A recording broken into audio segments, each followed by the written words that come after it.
dijamuri. Saya beberapa hari yang lalu dakwah ke Pontianak. Nah, sampai di Pontianak selesai pengajian, saya diajak untuk bertemu dengan seorang syarifah, salah satu anak cucu Nabi Muhammad SAW, marganya Al-Haddad, namanya Anisah. Ya, Syarifah Anisah. Umurnya belum panjang, baru 106 tahun. Ya, baru 106 tahun.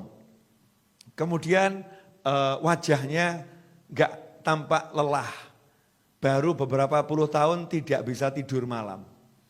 Jadi bahasanya itu halus. Saya kalau malam tidak bisa tidur.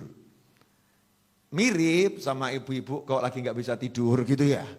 Udah 5 hari saya enggak bisa tidur. Tapi ngapain? Nonton sinetron, ya baca komik, lihat tayangan-tayangan yang ada di media sosial, sibuk lihat TikTok, IG dan lain sebagainya. Kenapa nggak bisa tidur, cari tidur?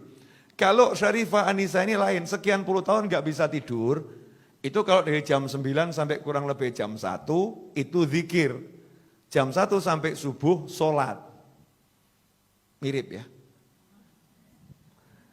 Setelah itu habis subuh matahari terbit, tidur. Ya, jam berapa bangunnya? Kalau kita balas dendam, jam 2, jam 1 baru bangun. Syarifah Anisah enggak, jam 9 sudah bangun. Ngapain? Sholat duha. Tidur lagi kapan? Yaitu nanti habis subuh. Nah, apa yang dilakukan oleh beliau? Beliau kumpulkan biji-bijian, ditaruh di satu tempat yang besar sebesar rebana ini. Yaitu biji-bijian dari kelengkeng, dari duku ya dikumpulkan. Nah, kemudian diambil 2 wadah, yang satu isi biji-bijian, yang satu kosong.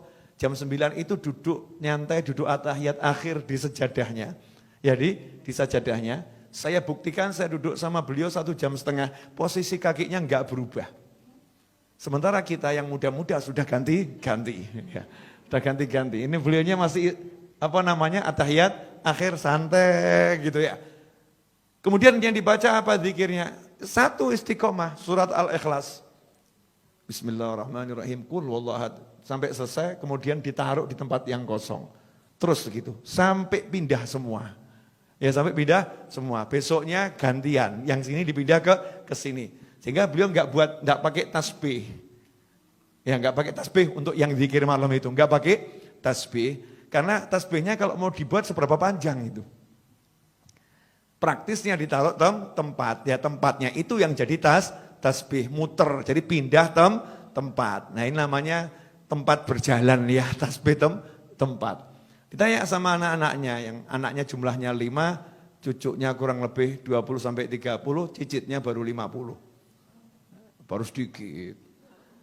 Jadi kalau kumpul nggak usah ngundang-ngundang orang, sudah penuh. Ya, kalau diundang makan semua cucu cicitnya ikut, selesai itu. Rame.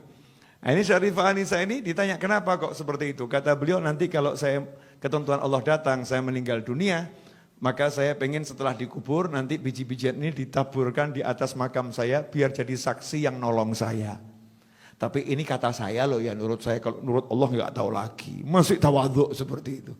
Ya masih seperti itu. Kemudian sholat malam hanya 10 rakaat. Sesuai dengan jumlah anaknya 5. 2 rakaat untuk 1 anak. Selesai 2 rakaat, dia doakan anaknya yang 1, ya, beserta cucu dan cicitnya. Disebutkan namanya satu persatu. Selesai, baru 2 rakaat lagi ganti untuk anak berikutnya dan cucu dari anak itu dan cicit dari anak tersebut. Terus begitu sampai 10 anak, selesainya adzan subuh. Dan ini udah puluhan tahun. Hasilnya seluruh anak cucunya nurut dan soleh-solihah. Saya lihat sendiri, semuanya ahli ilmu, suka sama ilmu, suka sama orang soleh. Kenapa? Lah tiap malam dizikiri, disolati.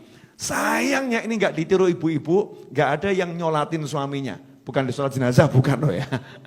Enggak sholat malam dizikirin, enggak. Anak-anaknya enggak dizikirin. Sibuk marahin anak, sibuk marahin suami. Nah, ini metode yang saya dapat dari Syarifah Anisah. Semoga Allah panjangkan umurnya dalam segala kebaikan. Kemudian saat saya nanya, minta apa, pengennya apa? Cuman 2 hal. Saya minta sama Allah dua hal. Nanti kalau ketentuan Allah datang, ya saya minta husnul khotimah. Saya bilang, panjang umur apa jeda, Umi panjang umur. Jawabannya umur saya udah panjang. Sudah lama saya tinggal di dunia. Nah, terus minta apa lagi? Keren tuh jawabannya. Saya banyak baca Al-Quran, banyak baca Al-Ikhlas. Minta sama Allah satu hal.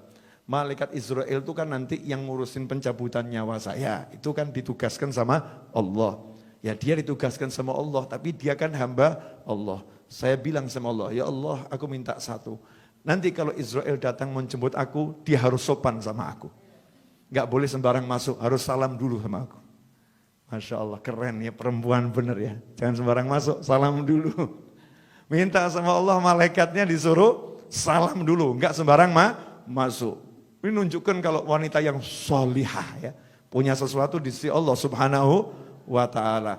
Karena memang punya persiapan. Jadi udah persiapkan, nanti dikubur ada Al-Ikhlasnya. Ya, ngadepi Israel ada Al-Qur'annya. Kalau ada orang meninggal dunia boleh dikabari, ada warga kampung meninggal